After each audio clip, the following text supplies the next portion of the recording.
katillerden bir 8 diğer katilin hipotenüs üzerinde proyeksiyası 3,6 olan düzlüklı tutan sahasını tapın. Burada böyle düzlüklı tutanımız olsun.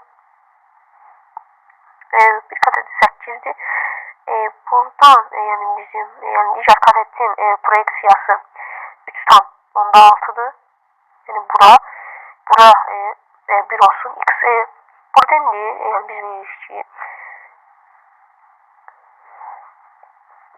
mesela bura olsun A, bura olsun X, bura olsun Y. Biz burada A'nı tapmaq üçün A'nın kvadratı bərabərdir X vurulsun X plus Y. Burada da yine aynı qaynağı tətbiq edəcəyik. 8'in kvadratı bərabərdir X vurulsun X plus 3,6. Buradan 64 bərabərdir X kvadrat plus 3,6.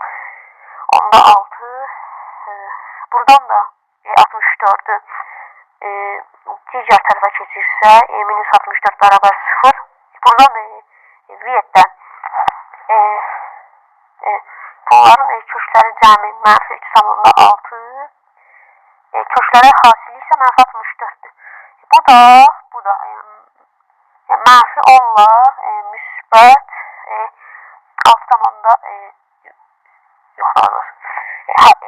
müsbət 6,4'dür. Burada da mənfi ola bilməz. 6,4'dür.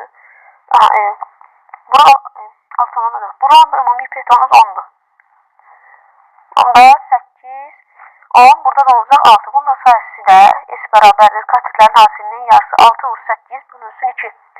Burada da olacaq